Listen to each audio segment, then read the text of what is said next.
नहीं लेना, ठीक है। तो हम लोग क्रस्ट और मेंटल के बीच में पढ़े थे, क्या पढ़े थे? मोविसिक। मेंटल और कोर के बीच में लेमेन। Gutenberg, Gutenberg. लेमेन तो कोर में था, ठीक है। क्रस्ट और क्रस्ट के बीच में कॉनराड। मेंटल मेंटल, ये वाला वर्ड यहाँ से याद रखिए ना जी, आप कोर और कोर लेमेन। गुड। बताओ लिथोस्फीयर कहां से कहां तक है? क्रस्ट पूरा, मेंटल का ऊपरी ठोस भाग, यानी पृथ्वी का ऊपरी ठोस सतह क्या कहलाता है? लिथोस्फीयर। एस्थेनोस्फीयर किस लेयर में अवस्थित है? मेंटल में, ठीक है, मेंटल में। लिथोस्फीयर के जस्ट नीचे लगभग 200-250 किलोमीटर तक कौन अवस्थित है? लिथोस्फीयर। बायोस्फीयर कहाँ अवस्थित है? कोर में। बायोस्फीयर कोर में अवस्थित है, ठीक है। आउटर कोर और इनर कोर दोनों को मिलाकर क्या कहते हैं? बायोस्फीयर। हम बार बार उसको बायो बोल देते हैं, ठीक है। हाँ, पायरो है वो, हम बैरिस्फीयर को हम कई बार बायरो बोल देते हैं गलती से, ठीक है। वो बैरिस्फीयर है। और पायरोस्फीयर क्या है? हाँ, मेसोस्फीयर और एस्टेनोस्फीयर दोनों मिला देंगे, या तो वो लैंग्वेज में दूसरा क्या दे देगा कि पृथ्वी का मध्य तप्त हिस्सा क्या कहलाता है? पायरोस्फीयर, ठीक है। चलो, ये सब हम लोग पढ़े हुए थे। इसके बाद जो लास्ट पेज होगा उसमें कुछ ऐसा है नहीं, ठीक है, जो कि इसको पढ़ाना चाहिए, ठीक है। ये तो ऐसे ही जानते हो कि अभी तक हम लोग इंटरनल अर्थ पढ़ रहे थे। अब हम जब बाहर निकलेंगे तो बाहर के भी लेयर को, बाहर के भी हिस्सों को हम लोग 4 लेयर में बांटे हैं। पानी वाले हिस्से को क्या कहते हैं? हाइड्रोस्फीयर। जो जमीन वाला हिस्सा है लिथोस्फीयर। अब जमीन से ऊपर जब जाएंगे तो एटमोस्फेयर, क्या कहलाएगा? एटमोस्फेयर, ठीक है। और इस एटमोस्फेयर और लिथोस्फेयर के बीच में जो जंतु, जीव जंतु, पेड़ पौधे अवस्थित है, उसको क्या कहते हैं? बायोस्फीयर, ठीक है। बस इसमें बहुत ज्यादा कुछ जानना है नहीं, ठीक है। ये सब हम लोग पढ़े हुए थे। आगे जो भी चीज है वो सब हम लोग आगे पढ़ते जाएंगे, ठीक है। आज हमारा हो रहा है नया चैप्टर शुरू, इसलिए बोले जिसका छूट उठ गया तो टेंशन उसन लेने का आवश्यकता नहीं है, ये सब ऐसे ही चलते रहता है, थोड़ा बहुत तो चीज था। चलो, अब दिख रहा होगा महाद्वीप और महासागर का निर्माण। काफी इंटरेस्टिंग चैप्टर है और इम्पोर्टेंट भी है। यहाँ से सवाल कई बार एग्जाम में पूछे गए हैं, कुछ भी उठा के पूछ लेगा। ज्यादातर जो सवाल पूछा जाता है वो ये दोनों है, महाद्वीपीय विस्थापन सिद्धांत किसने दिया और प्लेट विवर्तन सिद्धांत किसने दिया। ये वो हल्का सवाल, किसने दिया। इसके बाद ये सिद्धांत में क्या है ये भी पूछा जाता है कई बार एग्जाम में, ठीक है। तो हम लोग इस पूरे टॉपिक को डिटेल से पढ़ेंगे। 2 इसमें टॉपिक होगा, महाद्वीपीय विस्थापन और प्लेट विवर्तन। है क्या टॉपिक का नाम? क्या है? महाद्वीप और महासागर का निर्माण कैसे हुआ, यही हम लोगों को जानना है। आज जो हम लोग देख रहे हैं कि पृथ्वी एक गोला है। इस गोले पर हम लोग देखते हैं कि थोड़ा बहुत जमीन वाला हिस्सा है और थोड़ा बहुत पानी का हिस्सा है। टोटल देखोगे 71% हिस्सा क्या है? पानी है और लगभग 29% हिस्सा जमीन है। तो जब शुरुआत में शुरू हुआ होगा, ठीक है, एकदम शुरुआत में जब कहानी शुरू हुई होगी, पृथ्वी जब पैदा हुई होगी, तो क्या इसी अवस्था में रही होगी? तभी नहीं। जब शुरुआत में ग्रहों का निर्माण हुआ, पृथ्वी का भी निर्माण हुआ, ये जलता हुआ आग का गोला था और कुछ नहीं। ये हमारी माता नहीं थी, ये दानव थी, जलता हुआ आग का गोला, ठीक है। और लाखों करोड़ों साल रहने के बाद अब उसमें कई सारी क्रियाएं हैं, ये कोई नहीं जानता है कि क्या हुआ नहीं हुआ, कोई नहीं जानता है। इसमें पानी पड़ा, क्या पड़ा? पानी। अब इसके पीछे भी अलग अलग रीजन है कि बारिश से पानी आया, कि जमीन के अंदर से पानी आया, कहां से क्या आया, ये एग्जैक्ट किसी को नहीं पता। पर हाँ, मोटा मोटी जो एक्सपेक्टेड थियरी है बायोलॉजी में वो है, उसके बाद किसी तरह से एटमॉस्फेयर में क्लाउड बना होगा, ठीक है। और क्लाउड बनने के बाद लगातार बारिश होना शुरू हुआ होगा, जो कि लाखों साल तक हुआ होगा। ऐसा नहीं कि आधा घंटा हुआ, 1 घंटा हुआ, लाखों साल तक लगातार बारिश हुआ होगा, जिसके वजह से पृथ्वी का ऊपरी लेयर धीरे धीरे क्या होने लगा? ठंडा। ऐसे तो पानी गिर रहा है, समझो जलता हुआ आग का गोला, उसमें पानी अगर गिरेगा तो क्या होगा? गिरते गिरते ही वाष्प बन के उड़ जाएगा। तो शुरुआत में तो यही कहानी रहा होगा। उसके बाद फिर बहुत समय बाद धीरे धीरे धीरे तापमान में क्या आया होगा? गिरावट। और तापमान में जब गिरावट आया तो ऊपरी लेयर जो है, ये एग्जांपल के लिए हम बोलते हैं देखने के लिए कि दूध का पपड़ी। क्या बोलते हैं? दूध का पपड़ी। अगर दूध पूरा खोल रहा है तो उसमें कुछ नजर नहीं आएगा, जब वो ठंडा होने लगेगा दूध पे क्या जमेगा? पपड़ी। और पपड़ी देखोगे कहीं वो सिकुड़ जाता है, कहीं गड्ढा हो जाता है, कहीं ऊंचा हो जाता है, तो यही ये पपड़ी। ठीक वैसे ही पृथ्वी जब ठंडी हो रही होगी तब धीरे धीरे ऊपर पे क्या जमने लगा होगा, एक पपड़ी, ठीक है। और यही पपड़ी किसका निर्माण किया, भूपर्वती का निर्माण कर दिया। किसका निर्माण किया, भूपर्वती। यानी भूपर्वती किसको बोलते हैं, ऊपर वाला जो लेयर है, ठीक है, अर्थ क्रस्ट, क्रस्ट को ही भूपर्वती कहते हैं।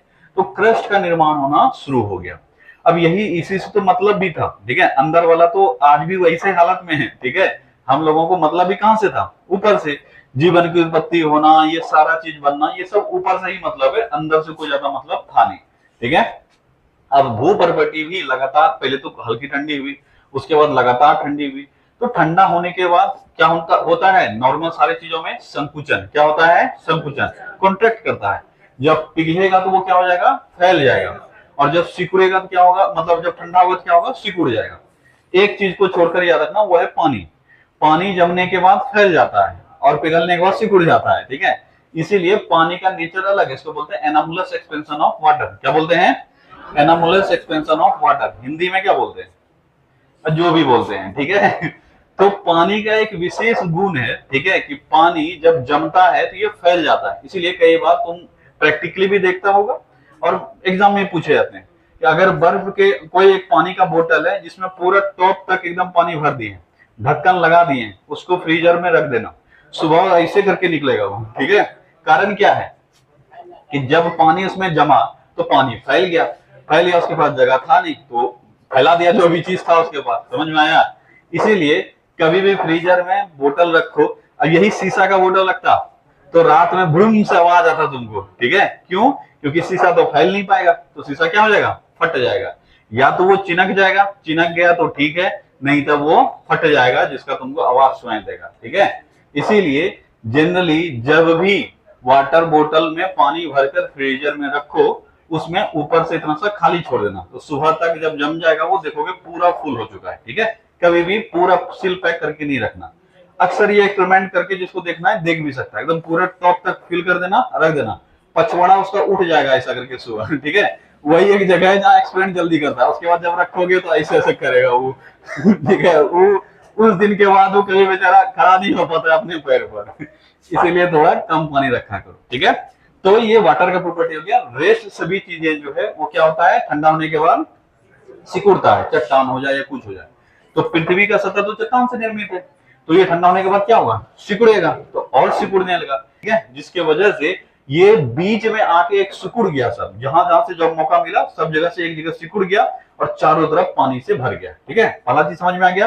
पहले भूपर्वती का निर्माण हुआ, उसके बाद भूपर्वती सिकुड़ने लगा, तो सिकुड़ते सिकुड़ते ऊपर वाला लेयर, अब ये शुरुआती सिद्धांत है, ठीक है। ऊपर वाला लेयर बीच में आ गया और चारों तरफ कौन घेर लिया उसको, पानी। अब ये बीच वाला जो क्षेत्र है इसमें धीरे धीरे, क्योंकि अंदर तो अभी ठंडा हुआ नहीं है, अंदर तो वैसा ही है, तो भूगर्भिक हलचलों के कारण ये बीच वाला क्षेत्र में क्या होने लगा, धीरे धीरे टूटने लगा। और यही टूट के अलग अलग हिस्सों में बंटने लगा, जिसको आज हम किस रूप में जानते हैं, महाद्वीप के नाम से। किस नाम से, महाद्वीप के नाम से।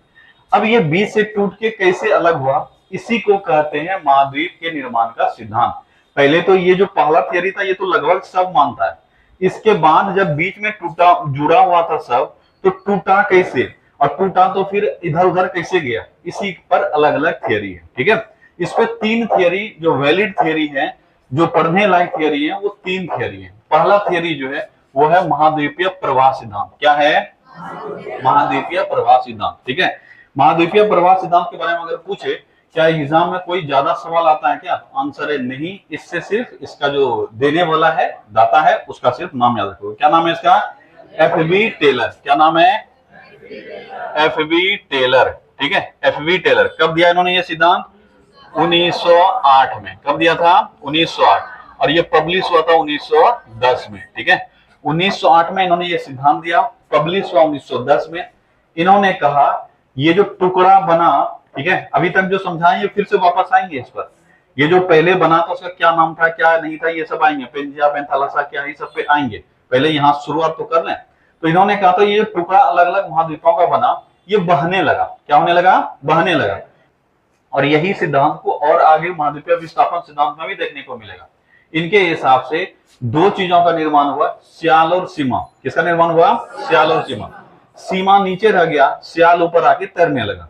ये लग रहा होगा ये सिद्धांत अब नॉर्मल है थोड़ा सा, ठीक है, तो है ठीक है, लेकिन इस सिद्धांत से यही निकलता है कि ये ऊपर पे तैरने लगा। क्या या सिद्धांत से ऊपर पे तैरने लगा और तैर तैर कर अलग जगह पहुंच गया। इसमें तो इन्होंने कुछ समझा ही, मतलब समझा ही नहीं पाई ये बोलना क्या चाह रहे हैं। क्या कोई इस पर विश्वास करेगा? नहीं करेगा। तो इनका जो महाद्वीपीय प्रवाह सिद्धांत था, इसको लोगों ने क्या किया, रिजेक्ट कर दिया कि ये क्या बोल रहा है कि तैर रहा है, तैर तैर कर पहुंच गया, ठीक है। इसी को थोड़ा सा और ज्यादा डीपली समझाया गया, किसके द्वारा, महाद्वीपीय विस्थापन सिद्धांत के द्वारा, वैगनर के द्वारा। किसके द्वारा? वैगनर, ठीक है। तो हमको याद क्या रखना है अभी पहले कि महाद्वीपीय प्रवाह सिद्धांत किसने दिया? FB Taylor. महाद्वीपीय प्रवाह सिद्धांत को ही और विकसित किसने किया? वैगनर ने। क्या नाम दिया? महाद्वीपीय विस्थापन सिद्धांत या कॉन्टिनेंटल ड्रिफ्ट थियरी। क्या बोलते हैं इसको? कॉन्टिनेंटल ड्रिफ्ट थियरी, ठीक है, कॉन्टिनेंटल ड्रिफ्ट थियरी। किसने दिया है ये? वैगनर ने। किसने दिया है? वैगनर।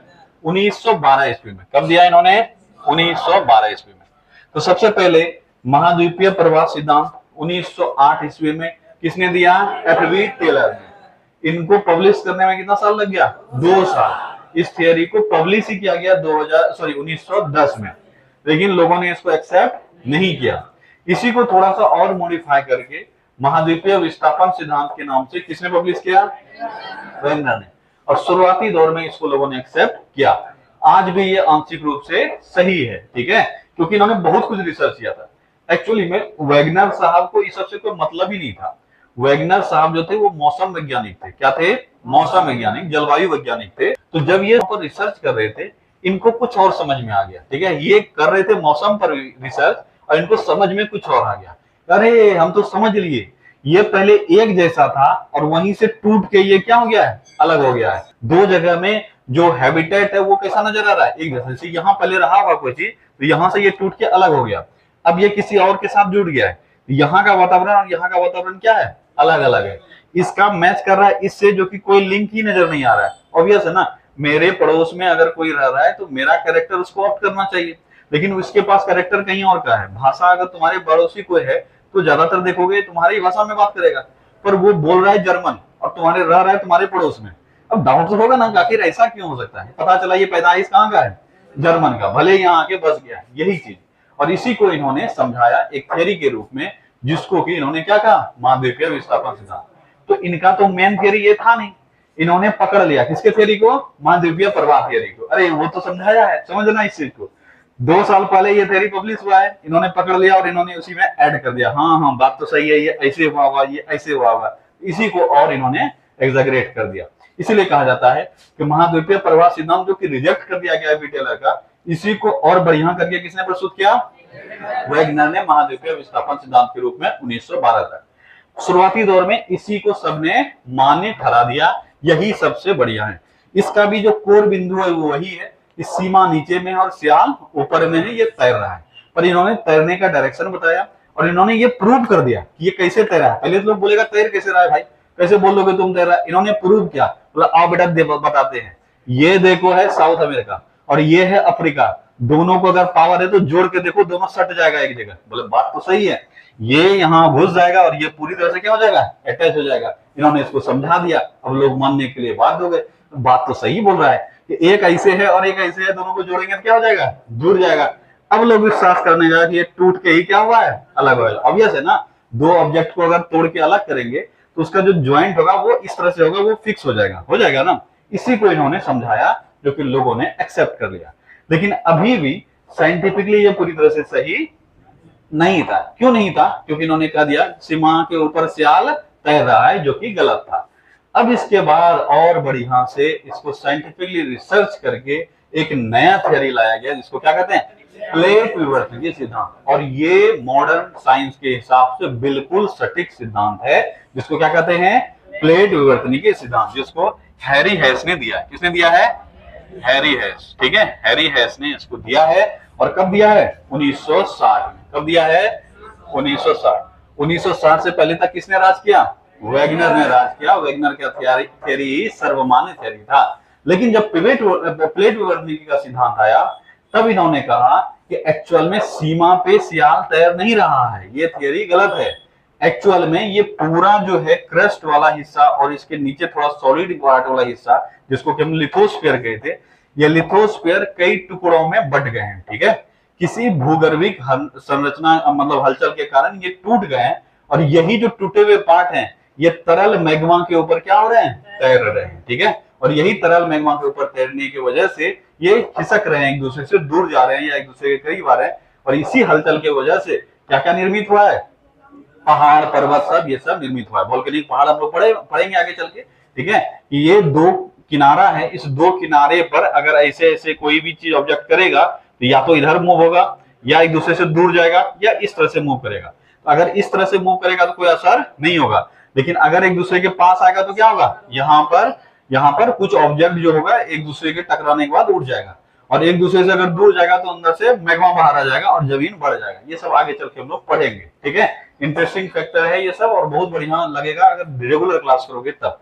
तो कैसे क्या होता है वो सब हम लोग प्लेट विवर्तन के सिद्धांत में आगे इसी चैप्टर में पढ़ेंगे। ठीक है, तो क्या तीनों सिद्धांत समझ में आया? महाद्वीपीय प्रवाह सिद्धांत, उसके बाद महाद्वीपीय विस्थापन सिद्धांत, और उसके बाद प्लेट विवर्तन की सिद्धांत। तीनों सिद्धांत में क्या क्या कहा गया? महाद्वीपीय सिद्धांत में इन्होंने कह दिया कि जो महाद्वीप टुकड़े नुमा महाद्वीप है ये तैर रहे हैं। क्या इन्होंने समझाया? नहीं समझाया। क्या लोगों ने इसको एक्सेप्ट किया? नहीं किया, क्योंकि जब तक तुम अपने बातों के साथ तथ्य नहीं रखोगे तब तक तुम्हारी बातों को कोई मानेगा नहीं।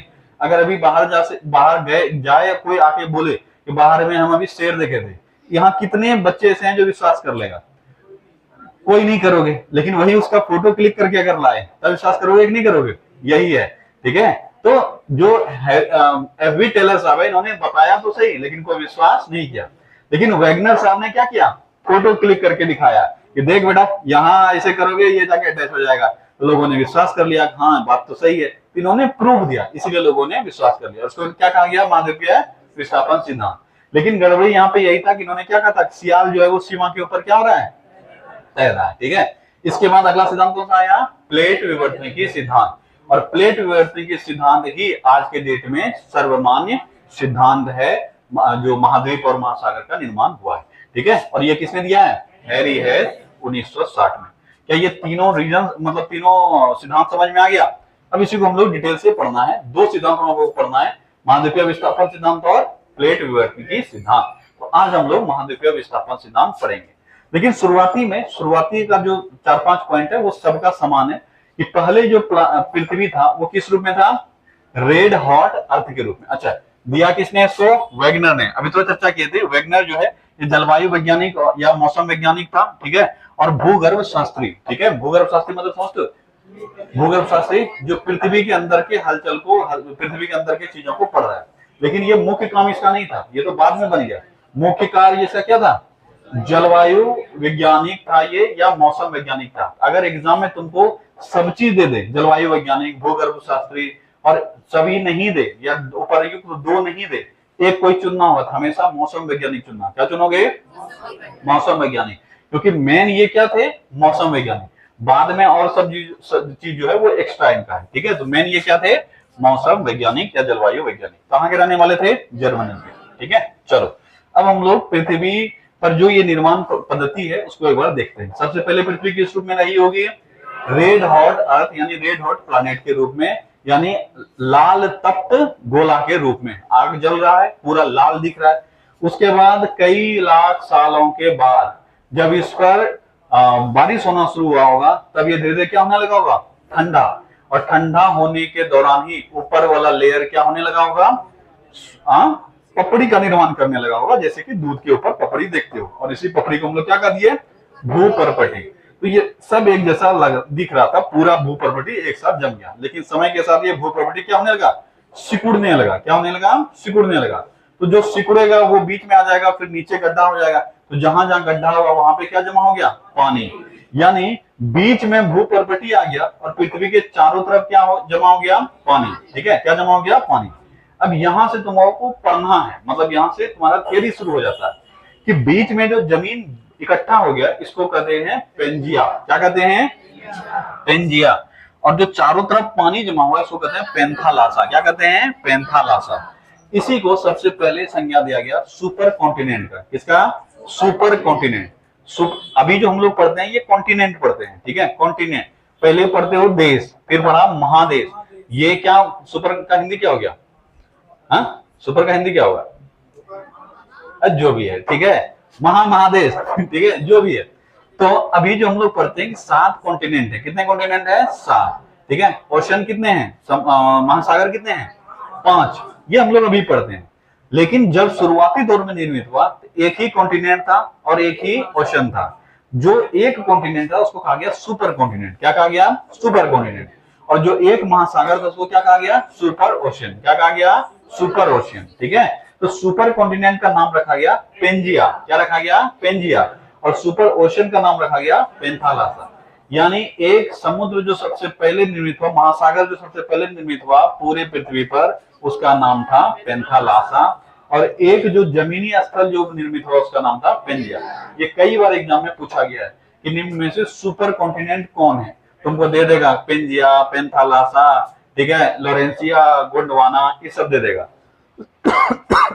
तो सुपर कॉन्टिनेंट कौन है? पेंजिया। याद रख लो कि शुरुआती दौर में पृथ्वी पहले आग का गोला के रूप में थी, आग के गोले के रूप में, फिर वो ठंडी होना शुरू हुई, उसके बाद ऊपर पे भूपर्वती का निर्माण हुआ, फिर और सिकुड़न हुआ, तो पूरा जमीन एक जगह एकत्रित हो गया और चारों तरफ क्या जमा हो गया? पानी। जो पानी जमा हुआ इसका नाम दिया गया पेंथालासा। बीच में जो जमीन जमा हुआ है इसको पेंजिया। इसी को कहा गया सुपर कॉन्टिनेंट और सुपर ओशन। कोई दिक्कत? ठीक है। अब धीरे धीरे ये जो पेंजिया है ये टूटना शुरू हो गया। धीरे धीरे क्या हो गया? टूटना शुरू हो गया। और ये पहली बार 2 भागों में टूटा। कितने भागों में टूटा? 2 भागों में। इसके पास टूटने के 2 डायरेक्शन थे। या तो ये उत्तर दक्षिण हिसाब से टूट सकता था। अब जैसे टूटा है कोई, ये कितने प्रकार से टूट सकता है? या तो ऐसे ऐसे टूट जाए, ठीक है, या नहीं तो बीच से ऐसे टूट के अलग हो जाए। ये टूटा ऐसे ऐसे। कैसे टूटा? उत्तर और दक्षिण में। कैसे टूटा? उत्तर और दक्षिण। तो पहले ये पूरा गोला था, ठीक है, उसके बाद ये जमीन, चारों तरफ पानी है, बीच में जमीन है, ये जमीन टूट गया 2 भागों में, और एक भाग उत्तर की तरफ चला गया और एक भाग दक्षिण की तरफ रह गया। यही है पहला टूटना। अब जो टूटा ऊपर वाले को, इसको कह दिया अंगारा लैंड। क्या कहा गया? और जो नीचे वाला रह गया इसको गोंडवाना। क्या कहा गया? गोंडवाना। एकदम दिमाग खुला रखो और याद रखते जाओगे। ये जो टूटा ऊपर वाले को क्या कह दिए? अंगारा लैंड, नीचे वाले को गोंडवाना, ठीक है। और बीच में एक पानी वाला क्षेत्र बन गया होगा क्योंकि बीच में पानी घुस गया। इसी को कहते थे तेथिस सागर। क्या कहते थे? तेथिस सागर। ये नाम सुने हो कभी?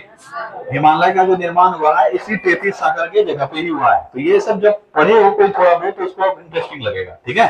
तो सबसे पहले जमीन एक निर्मित हुआ, इसको कहे पेंजिया, चारों तरफ के पानी को कहे पेंथालासा। अब ये 2 भागों में टूट गया। ऊपर वाले भाग को अंगारा लैंड, इसी को लोरेंसिया भी कह देते हैं। क्या कह देते हैं? लोरेंसिया, ठीक है, लोरेंसिया। एक ही है दोनों, ठीक है। अंगारा लैंड या लोरेंसिया ये दोनों एक ही है, ठीक है, अलग अलग नहीं है। अंगारा लैंड या लोरेंसिया एक ही है, ठीक है। तो जो नॉर्थ में चला गया इसका नाम है अंगारा लैंड या लोरेंसिया, और जो साउथ में चला गया उसको क्या कहे? गोंडवाना। क्या कहे? गोंडवाना।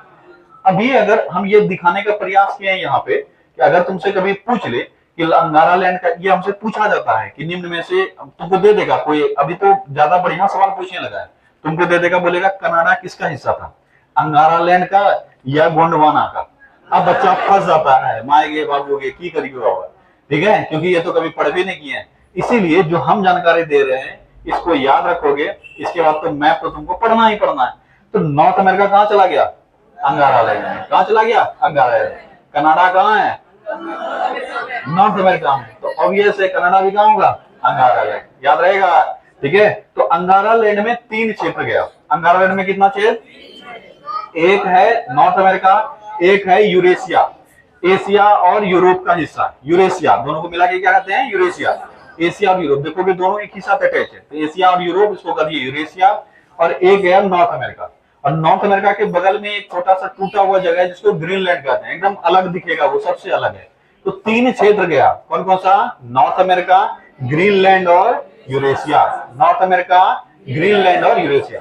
ये पार्ट टूट के ऊपर चला गया। यानी यही जो अंगारा लैंड ही टूटेगा बाद में, ये तीनों का निर्माण करेगा। किसका निर्माण करेगा? North America, Greenland, Eurasia. अब आगे चल के ये और टूटेगा तो टूट टूट अलग हो गया, ये हमको दिख रहा है अभी वर्तमान में, इसलिए हम दिखाने का प्रयास किए हैं।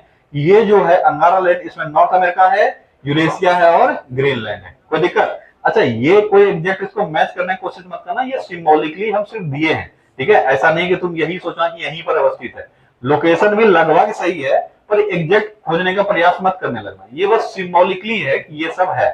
अब जो नीचे आ गया उसमें क्या क्या आ गया, नीचे देखो तो साउथ अमेरिका पूरा आ गया, अफ्रीका पूरा आ गया, अफ्रीका के पास देखोगे तो मेडागास्कर है।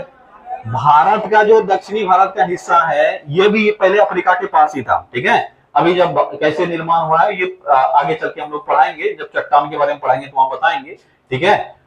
जब हमारा भारत के बारे में हम पढ़ाएंगे तो वहां पे बताए होंगे कि ये अफ्रीका के पास अटैच था और धीरे धीरे धीरे धीरे कहां पहुंच गया, अभी जो हम लोग देख रहे हैं पोजीशन यहाँ पे पहुंच गया।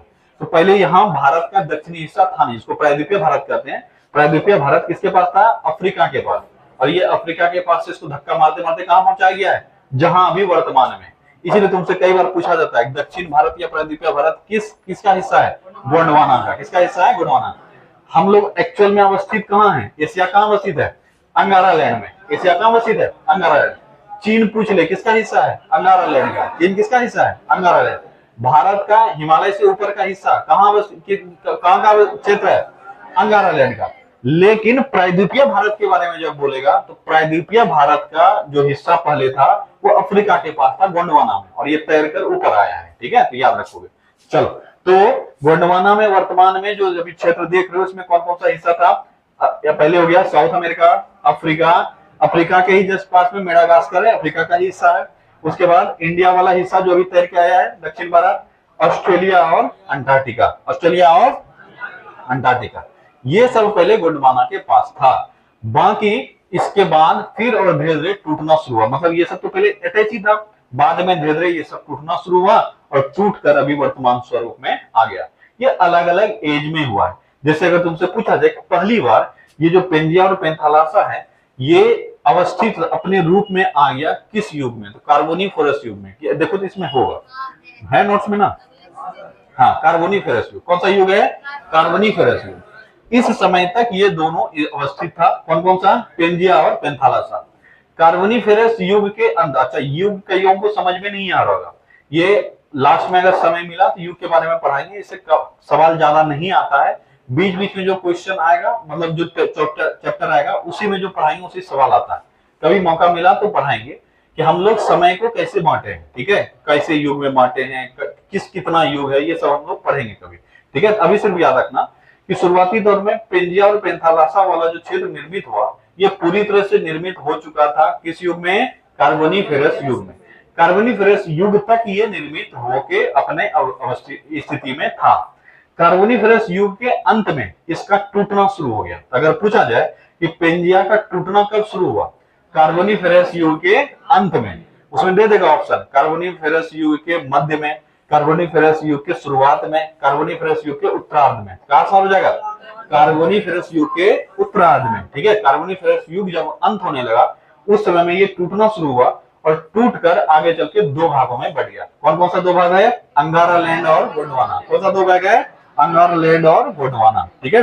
और ट्रैसिक युग आते आते ये दोनों भाग क्लियरली अलग हो गया और बाद में फिर इसमें भी टूटना शुरू हुआ और जुरासिक युग आते आते ये वर्तमान अवस्थिति में आ गया। समझ में आया? यानी 3 युग में ये पूरा टूटा है। क्या अभी ये स्थिर है कि अभी भी मूवमेंट शुरू मतलब चालू है? अभी भी चालू ही है, अभी भी खिसक रहा है, अभी भी चालू है और भविष्य में ये और टूटेगा। अभी एक टूटने का जो सबसे मतलब टूटने के कगार पे है, क्योंकि आने वाले कुछ समय में, यानी 1-2 साल नहीं, आने वाले 200-400 साल में या 1000 साल के अंदर टूट जाएगा, वो है अफ्रीका। कौन सा हिस्सा है? अफ्रीका। अफ्रीका का निचले वाला हिस्सा। जब अफ्रीका पे आएंगे तो बताएंगे कहाँ वो हिस्सा है, ठीक है, वो चर्चा करेंगे, ठीक है। अफ्रीका का जो नीचे सोमालिया के नीचे का हिस्सा है वो टूट के अलग हो रहा है और टूट के वो अगर भविष्य में सब चीज सही रहा तो वो टूट के भारत के पास आ जाएगा। कहाँ आ जाएगा? भारत के पास, और प्रायद्वीपीय भारत से वो टकरा जाएगा। ये भविष्य का बात है, ये क्या होगा ये नहीं पता। हो सकता है कि वो खिसकने में उसको बहुत समय लगे तब होगा, या हो सकता है कि नहीं खिसके, क्या होगा नहीं पता। लेकिन सामान्य पद्धति यही है, क्योंकि जो मूवमेंट होता है जिस डायरेक्शन में वो डायरेक्शन वही है, सारे हर एक डायरेक्शन में मूवमेंट नहीं हो सकता है। डायरेक्शन भी दिया था इन्होंने, उनका डायरेक्शन सही है। महाद्वीपीय विस्थापन के तहत वेगनर साहब ने डायरेक्शन भी बताया कि किधर बह रहा है। इन्होंने कहा कि अगर ऊपर जाना होगा ये भूमध्य रेखा की तरफ जाएगा, किधर जाएगा, ऊपर की तरफ जाएगा। ठीक है, आगे चल के हम लोग चर्चा करेंगे इस पर। चलो, क्या ये समझ में आया कि पहले पृथ्वी जो था इस रूप में था, उसके बाद भूपर्वती का निर्माण हुआ, उसके बाद एक जमीन बना जिसको क्या कहे, पेंजिया, एक महासागर बना, क्या कहे, पेंथालसा, इसी क्या कहा गया, सुपर ओशन, और इसको क्या कहा गया, सुपर कॉन्टिनेंट। ठीक है, इसके बाद ये कार्बोनिफेरस युग चल रहा था। कौन सा युग चल रहा था, कार्बोनिफेरस युग। कार्बोनिफेरस युग के अंत आते आते ये जो पेंजिया है ये क्या होने लगा, टूटने लगा। अच्छा, लग रहा होगा कि साइज भी बढ़ रहा है, क्या साइज नहीं बढ़ रहा है, ये हम दिखाने के लिए बता है, साइज पूरा सब एक ही है, साइज नहीं बढ़ रहा है। ठीक है, पृथ्वी का साइज वही है, हम सिर्फ दिखाने के लिए इसको बड़ा कर दिए हैं। ठीक है, तो आगे चल के कार्बोनिफेरस युग के अंत में ये पेंजिया टूट गया दो भागों में। ऊपर वाले भाग को क्या कर दिए, अंगारा लैंड, और नीचे वाले को गोंडवाना लैंड, और बीच में जो बच गया तुम्हारा पानी वाला क्षेत्र, ये जो पानी वाला क्षेत्र बच गया इसको क्या कहे, तेतीस सागर। क्या कर दिया इसको, तेतीस। ठीक है, तेतीस सागर। ठीक है, तेतीस सागर, ये तेतीस सागर हो गया। ठीक है, तो अगर तुमसे पूछा जाए तेतीस सागर कहाँ अवस्थित था, अंगारा लैंड और गोंडवाना के बीच में। ठीक है, और इसमें फिर अंगारा लैंड और टूटा, और टूट के किया क्या, निर्मित किया, नॉर्थ अमेरिका, ग्रीनलैंड और यूरेशिया। गोंडवाना लैंड और टूटा, और क्या क्या निर्मित किया, साउथ अमेरिका, अफ्रीका, मेडागास्कर, दक्षिणी भारत, ठीक है, ऑस्ट्रेलिया और अंटार्कटिका। अगर एग्जाम में कभी भी पूछा जाए, इससे सवाल आते हैं, बताओ ऑस्ट्रेलिया किसका हिस्सा रहा होगा, क्या किसी को ये रखना पड़ेगा, और क्या बच्चा रखता है लिस्ट लगा के कि अंगारा लैंड में है कि गोंडवाना में है। इमेज याद रखो ना, इमेजिन करो दिमाग में, इमेज याद रखना है। ऊपर जो भाग गया अंगारा लैंड, नीचे जो भाग गया गोंडवाना, ऊपर तीन ही हिस्सा गया, यूरेशिया, ग्रीनलैंड और नॉर्थ अमेरिका। अब तुमसे इससे डिफिकल्ट सवाल पूछेगा तो क्या पूछेगा, देश का नाम दे देगा। ठीक है, एक बताओ कहाँ पे, कनाडा कहाँ किस क्षेत्र में आएगा, यूएसए किस क्षेत्र में आएगा, यूके किस क्षेत्र में आएगा, ये सब अलग अलग देश नाम दे देगा, तो टेंशन नहीं होना चाहिए। और दक्षिणी में कौन चला गया, साउथ अमेरिका, अफ्रीका, अफ्रीका के जस्ट बगल में मेडागास्कर, और इसी के था दक्षिणी भारत जो कि तैरकर ऊपर आ चुका है। ठीक है, ऑस्ट्रेलिया और अंटार्कटिका, ये सारे हो गए गोंडवाना का हिस्सा। कोई दिक्कत इसको समझने में नहीं, बढ़ जाए आगे। चलो अब अगला है, वेगनर के अनुसार विखंडन शुरू हुआ। अभी तो हम चर्चा किए थे, विखंडन कब शुरू हुआ, कार्बोनिफेरस युग के अंत में। कब शुरू हुआ, कार्बोनी, ठीक है, कार्बोनिफेरस, ठीक है, कार्बोनिफेरस युग के, ठीक है, युग के अंत में। ठीक है, कार्बोनिफेरस युग के अंत में। अगर पूछा जाए कि विखंडन कब शुरू हुआ, तो कार्बोनिफेरस युग के अंत में। किस युग में ये स्पष्ट हुआ, कौन सा युग था जब ये स्पष्ट हो गया, ट्राइसिक युग। कौन सा युग है, ट्राइसिक युग। ठीक है, ट्राइसिक युग, हाँ ट्राइसिक युग। ठीक है, ट्राइसिक युग स्पष्ट कब हो गया, ट्राइसिक युग में। और सभी महाद्वीप अलग हो गए, जो भी हम लोग देख रहे हैं 7 महाद्वीप, ये सभी अलग हो गए। किस युग में, जुरासिक युग। ठीक है, अभी तो बता रखे ये सब चीज। ठीक है, जुरासिक युग, जुरासिक युग। क्या ये तीनों क्वेश्चन याद हो गया कि बताओ किस काल में पेंजिया का निर्माण होकर ये पेंजिया और पेंथालसा अपने अवस्थिति में था, कार्बोनिफेरस युग तक। किस युग तक, कार्बोनिफेरस युग तक निर्मित हो गया और दोनों अपने अवस्थिति में था। कार्बोनिफेरस युग के अंत में पेंजिया टूटने लगा। ठीक है, और टूटकर अंगारा लैंड और गोंडवाना बना दिया, और इसी के मध्य में क्या आ गया, तेतीस सागर। ये जो टूटने वाला था ये पूरा क्रिया कार्बोनिफेरस युग के अंत में शुरू हुआ और ट्राइसिक युग तक आते आते क्लियर हो गया। समझ में आ गया। अब ये ऐसा नहीं कागज फाड़ दिया अलग अलग हो गया, ये बहुत स्लो प्रोसेस है, बहुत स्लो प्रोसेस है, काफी समय लगता है। तो एक युग में शुरू हुआ, दूसरा युग के अंत तक जाते जाते क्लियर हुआ, और फिर कुछ समय तक ऐसा ही रहा। उसके बाद ये फिर से टूटना शुरू हुआ, और जुरासिक युग आते आते ये 7 महादेश जो है ये बन गए थे। हाँ, उस समय में पोजीशन थोड़ा सा अलग रहा होगा, पोजीशन अब थोड़ा थोड़ा और फैल गया होगा, बस इतना ही हो सकता है, बहुत ज्यादा अंतर नहीं आया। क्या भविष्य में और नए महादेश बन सकते हैं क्या, आंसर है हाँ बन सकते हैं। टूटेगा, हाँ वो अलग बात है कि उसको महादेश का हम लोग दर्जा ना दें, लेकिन ये टूटकर अलग होगा। महादेश जो अभी हम लोग का निर्मित हुआ है ये इसी प्लेट के हिसाब से, अगर कोई बड़ा क्षेत्र है उसको हम महादेश का दर्जा दे दिए हैं, और अगर कोई छोटा क्षेत्र है जैसे ग्रीनलैंड, ग्रीनलैंड में भी एक टुकड़ा ही है लेकिन उसको महादेश का संज्ञा दिए क्या, नहीं, क्योंकि छोटा क्षेत्र उस पर कोई कब्जा कर दिया, उसी के अंदर वो आ जाएगा। ठीक है, तो ग्रीनलैंड वर्तमान में यूरोप के अंदर आता है। किसके अंदर आता है? यूरोप। क्या ज्योग्राफिकली वो यूरोप के अंदर आ सकता है क्या? नहीं। अगर पास में भी देखोगे तो कौन है? North America. और ऐसे देखोगे तो एक अलग टुकड़ा है, ठीक है। तो उसको एक महादेश होना चाहिए था, पर उस पर कब्जा किसका है? यूरोप का। तो यूरोप उस पर कब्जा करके रखा है, तो यूरोप का वो हिस्सा हो गया। अब कौन सा देश है, नहीं है, ये सब उस पर आएंगे, चर्चा करेंगे, ठीक है। चलो, हाँ, डेनमार्क का। अगला है सर्वप्रथम पेंजिया। सर्वप्रथम पेंजिया टूटा दो भागों में। अभी चलो चर्चा करती है। पेंजिया टूटा दो भागों में। उत्तरी भाग क्या कहलाया? अंगारा लैंड। अंगारा लैंड, ठीक है। और दक्षिणी भाग क्या कहलाया? गोंडवाना, ठीक है, गोंडवाना लैंड, ठीक है। अंगारा लैंड का ही दूसरा नाम क्या है? लोरेंसिया, ठीक है, लोरेंसिया। लोरेंसिया, अंगारा लैंड को ही लोरेंसिया भी कह दिए। ये सब एग्जाम में सवाल आते हैं, डायरेक्ट आते हैं। क्या तुम लोग को समझने में कोई तकलीफ हुआ है? नहीं। मध्य में एक सागर का निर्माण हुआ, सो क्या बोले? तेतीस सागर, ठीक है, तेतीस सागर, तेतीस सागर, कोई दिक्कत नहीं। पुनः अंगारा लैंड टूटा। पुनः अंगारा लैंड टूट के क्या क्या बना? North America. क्या बना? North America. उसके बाद ग्रीनलैंड, ठीक है, ग्रीनलैंड, यूरोप, ठीक है, हाँ, यूरेशिया लिख देंगे या यूरोप लिख दिए, ठीक है, और एशिया लिख दिए, ठीक है, ये सब हो गया। अब है गोंडवाना लैंड। गोंडवाना लैंड टूटा किस रूप में? सबसे पहले साउथ अमेरिका, ठीक है, साउथ अमेरिका, अफ्रीका, ठीक है, मेडागास्कर, ठीक है, मेडागास्कर। उसके बाद प्रायद्वीपीय भारत, प्रायद्वीपीय भारत, ठीक है। उसके बाद ऑस्ट्रेलिया, ठीक है, अंटार्कटिका। बताया ना, टीक ऊपर होता है और टीका नीचे होता है, ठीक है। तो अंटार्कटिका, टीक, और ये बहुतों को कंफ्यूजन होता है, और कंफ्यूजन दूर करने का हम एक ही रीजन बताए, मतलब एक ही चीज बताए हुए हैं, आर्कटिक और अंटार्कटिका, यही बोलना है तुमको। और इसी के साथ टिक ऊपर करोगे तो टीका ऑब्वियस है नीचे हो जाएगा। तो आर्कटिक ऊपर है, अंटार्कटिका नीचे है। देखो, छोटा छोटा चीज है, और कंफ्यूजन किसी को भी हो सकता है, जो बढ़िया से पढ़ा है उसको भी, जो नहीं पढ़ा है उसको भी। इसीलिए कंफ्यूजन को कैसे दूर करें, इसका लॉजिक ढूंढना है। लोग अच्छा हमको मान रहे हैं, बुरा मान रहे हैं, उससे कोई फर्क नहीं पड़ता है। एग्जाम में जो पास करेगा, चाहे वो खैनी ही दिन भर क्यों न रटाता हो, समाज में इज्जत उसी का होगा। अरे नौकरी ले लिया, खैनी खा रहा है तो क्या हुआ? तुम बढ़िया बच्चा बन के कौन सी किया? कुछ नौकरी वोकरी नहीं ले पाया, पढ़ भी नहीं करता, तो उसका इज्जत ज्यादा हो जाता है। इसीलिए बोले तुमको ऐसा नहीं खैनी खाने लगना है कल से। हम बोले कि अपना, भले ही तुम मान लो कोई गलत तरीके से याद रखे, कुछ करो, तुमको अभी कोई दो बार बोल दे, अरे ये कोई तरीका है पढ़ने का, ऐसे याद रखे हो। जब एग्जाम में सही करके आओगे ना, जो जो तुमको समझा रहा था, ढेर ज्ञान दे रहा था, वही वो कोशिश करेगा दूसरे दिन से करने का, कि हम भी ऐसे देखते हैं, कोई गाली पे याद रखते हैं, तो अब वही दिमाग लगाएगा। तो वो सब नहीं, जहां जो लॉजिक हो जाए। हमको देखा, जो नया बच्चा है उसको तो नहीं पता हो, जो पुराना बच्चा पता होगा कितना गंदा गंदा तरीके से हम याद करवाते हैं, ठीक है। अलग तरीका है, जो याद हो गया एक बार वो याद हो गया। अब भूल भी जाओगे, एक बार अगर रिकॉर्ड करवा देंगे तो एक महीना तक याद रहेगा, और एग्जाम में बहुत काम आता है ये सब, ठीक है। फिर वापस तो गोंडवाना लैंड टूट गया है, अंगारा लैंड टूट गया है, वर्तमान स्थिति में आ गया है पृथ्वी पर जो भी महाद्वीप महादेश है, ठीक है।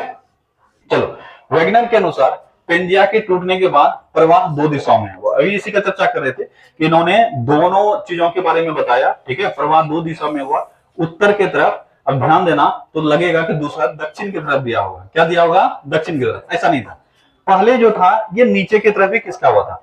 भूमध्य रेखा से नीचे की तरफ यहां तक ये बना हुआ था, ठीक है। इसके बाद जब टूटा तो भूमध्य रेखा के ऊपर, मतलब भूमध्य रेखा की तरफ बहने लगा, क्योंकि पहले क्या क्या था? दक्षिणी तरफ ज्यादा पोर्शन था, दिख रहा है ना साफ साफ। दक्षिणी तरफ ज्यादा पोर्शन था, उत्तरी तरफ कम पोर्शन था। तो पहले ये भी नीचे से था, ये टूट के थोड़ा बहुत ऊपर हुआ, नीचे हुआ, और ये वाला पोर्शन जो है इसका अफवाह, मतलब जो फैलना शुरू हुआ, तो नीचे की तरफ नहीं हुआ, वो किस तरफ हुआ?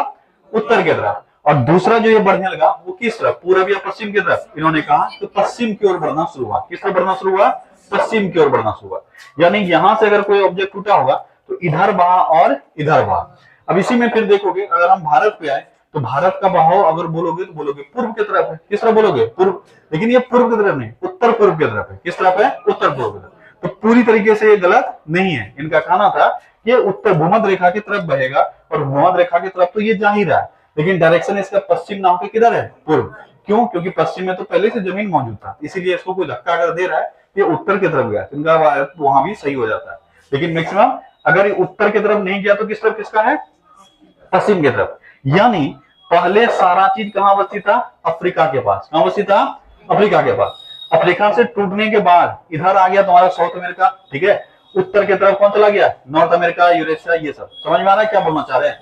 पहले जो सारा चीज अवस्थित रहा होगा वो यहाँ रहा होगा, और इसका हिस्सा कौन सा है? अफ्रीका। मान के चलते हैं अफ्रीका, यही मेन हिस्सा था। इसके बाद ये वाला टूटा, टूट के यहाँ आ गया, क्या पश्चिम की तरफ बहा ना, पश्चिम की तरफ। बाकी जो उत्तरी अमेरिका देख रहे हो या और सब चीज देख रहे हो, ये सब किधर किसका?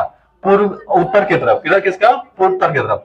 एग्जैक्ट उत्तर होगा जरूरी नहीं है, लेकिन डायरेक्शन वही होना चाहिए, या तो ये पश्चिम बहेगा या किधर बहेगा? उत्तर की तरफ। हो सकता है दिशा उत्तर पूर्व भी हो जाए, उत्तर पश्चिम हो, उससे मतलब नहीं है, लेकिन डायरेक्शन अगर ऊपर है तो उत्तर की तरफ, और अगर साइड दाया बाया कहीं जा रहा है तो पश्चिम की तरफ, यही। और इसी तरह से बहा भी है, यानी मेन क्षेत्र ये रहा होगा, यहां से मूवमेंट हुआ होगा किसी भी डायरेक्शन में। इधर से नीचे नहीं बहा है कोई, इनका ये कहना है, और इधर से इस तरफ भी डायरेक्ट मतलब पूर्व में नहीं बहा है, ठीक है। तो अफ्रीका से लेकर हो सकता है ये क्या बोलते हो, अंटार्कटिका तक का क्षेत्र, ये पहले जमीन का जमाव रहा होगा, जो एक साथ बना था पेंजिया और पेंथालासा। समझ में आया? तो इनका जो बात है वो लगभग सही है, ठीक है। तो बहाव का डायरेक्शन अगर पूछा जाए किस डायरेक्शन में बहा है? उत्तर, ठीक है, उत्तर या भूमध्य रेखा की तरफ, उत्तर या भूमध्य रेखा के तरफ, ठीक है, के तरफ।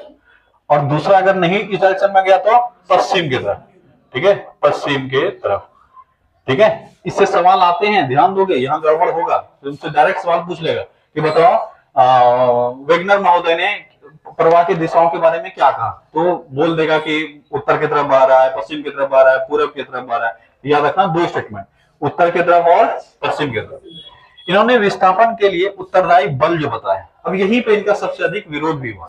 इन्होंने कहा ये चांद का ग्रेविटी कर रहा है या नहीं तो पोलर बल कर रहा है, मतलब ध्रुवीय शक्ति कर रहा है। अब यही इनका जो बात है, यहीं पे लोगों को हजम नहीं हुआ। इसमें चांद के ग्रेविटी में इतना ताकत थोड़ी ना हो सकता है कि इसको खींच ले। याद रखोगे इन्होंने दो कारण बताया था, दो बल बताया था। पहला और मेन का जो था वो क्या था? पोलर फ्लीइंग फोर्स, यानी ध्रुवीय फ्लीइंग फोर्स। क्या इन्होंने बताया? पोलर फ्लीइंग, ठीक है, पोलर फ्लीइंग, ठीक है, फोर्स। ये फ्लीइंग फोर्स क्या हुआ? कुछ नहीं, बस पोलर यानी ध्रुवीय का खिंचाव बल। क्या हो गया? ये ध्रुवीय का खिंचाव बल, बस, और ज्यादा कुछ दिमाग नहीं लगाना है। इन्होंने कहा कि ध्रुव अपनी तरफ खींच रहा था, तो फिर बात तो आया कि दक्षिणी ध्रुव भी तो अपनी तरफ खींच सकता है। बोला नहीं, वो ज्यादा नहीं खींच पा रहा था, उत्तरी ध्रुव ज्यादा, क्योंकि पहले से किसके पास अवस्थित है? दक्षिणी ध्रुव के पास। मतलब बात थोड़ा आपका ठीक है, लेकिन दूसरा बल जो इन्होंने दिया ये बड़ा गड़बड़। बोला ठीक है, वो तो उत्तर की तरफ मान लिए, पश्चिम की तरफ कौन खींच रहा है? बोला बताते हैं कौन खींच रहा है, तो सूर्य और चांद का गुरुत्वाकर्षण। क्या कहा इन्होंने? सूर्य एवं चांद का गुरुत्व बल, ठीक है, गुरुत्व बल। और यहां पे ये चीज लोगों को हजम नहीं हुआ, तो दूसरा कोई विकल्प था नहीं, इसलिए इनके बात को लोग मान लिया। लेकिन इस चीज का विरोध हमेशा से होता रहा, शुरू से ही। अगर पूछा जाए कि वैगनर के सभी जितने भी उन्होंने सिद्धांत दिए हैं, इसको लेकर जितने भी बात उन्होंने कहा है, लगभग सभी को लोगों ने मान लिया। उनका विरोध किस चीज के लिए हुआ? इस चीज के लिए, विस्थापन के लिए उत्तरदायी बल के लिए। किसके लिए? विस्थापन के लिए उत्तरदायी बल के लिए। तो कौन सा बल है? पोलर फ्लीइंग फोर्स और सूर्य और चांद का गुरुत्वाकर्षण बल। कोई दिक्कत? बोलो। चलो, इसके अनुसार यानी वेगनर के अनुसार सभी महाद्वीप जिस अवस्था में स्थित है, ये बहुत इन्होंने रिसर्च करके इसको समझाया था। और इनके पूरे जो सिद्धांत है उसका मेन कड़ी यही था, जिसको लोग नकार नहीं पाया, ठीक है। वो है ये बताए कि जो अभी तुम देख रहे हो जितने भी महाद्वीप हैं, ये सब एक साथ अटैच था और टूट के अलग हुआ। इसका हम साक्ष्य दे रहे हैं, क्योंकि वह एक खास शेप में मौजूद है। जब उसको हम सटाएंगे तो वो एक दूसरे से क्या हो जाएगा? सट जाएगा। इसी के उन्होंने जिग 100 फीट में है। किसमें कहा? जिग 100 फीट। अब ये क्या होता है? जिग 100 फीट क्या होता है? खांचा बना हुआ है, ठीक है। जैसे ये है, तो अगर तुम देखा होगा हमारे यहाँ पे भी बहुत सारे ऐसे ऑब्जेक्ट हैं, लकड़ी उकड़ी का भी जब काम हम करते हैं तो ऐसा बना के रखते हैं, दो चीज को जोड़ना होगा तो ऐसा बना दिया और ये एक दूसरे में क्या हो जाएगा? फिट हो जाएगा। इसी को कहे जिग 100 फीट। क्या करिए? Zig 100 feet. 100 मतलब आरी की तरह दांत जैसे कट जाता है, तो दूसरा भी वैसे ही बनाएंगे। लेकिन ये जो होगा ये ऐसे ऐसे नहीं हो जाएगा, ये क्या हो जाएगा? एक दूसरे में घुस के सेट हो जाएगा। हम लोग भी तो यही करते हैं, ठीक है। जैसे मान लो ऐसे बनाए, ये देखने में तो वही लग रहा है, अगला शेप भी वही है, लेकिन ये एक दूसरे में क्या हो गया? सेट हो गया ना। देखोगे एक ये है एक ये है, तो दोनों देखने में एक जैसा लगेगा और एक दूसरे में क्या हो जाएगा, सेट हो जाएगा। और यही इनका बात लोगों ने माना भी, और ये बात सही भी है कि टूट के अलग हुआ ये क्यों। अच्छा अभी तुम लोग को लग रहा होगा हाँ सही में टूटा है, सही में अलग हुआ है, इस बात पे डाउट नहीं हुआ, ऐसे कैसे हो सकता है, ठीक है। तो ये बात को प्रूव करना काफी डिफिकल्ट था कि टूट के ही अलग हुआ है, क्योंकि हमको लग रहा है सब अलग अलग ही है, लेकिन पहले कहा कि सब जुड़ा हुआ था, टूटा है, टूट के अलग हुआ है, इसका कैसे साक्ष्य है। इसका साक्ष्य यही था कि पहले जो भी चीज था एक जगह हुआ रहा होगा और यही टूट के अलग हुआ। इसका सबसे बड़ा एग्जांपल जो है वो क्या है, वो है अफ्रीका और साउथ अमेरिका। ये दोनों में हूबहू जाके क्या हो जाएगा, फिट हो जाएगा, एक दूसरे से फिट हो जाएगा, ठीक है। और यही इसी को कहा गया जिगसॉ फिट। क्या कहा गया, जिगसॉ फिट, ठीक है। चलो अब कल हम लोग इसमें प्लेटो वर्किंग करेंगे, कल ये टॉपिक हो जाएगा खत्म।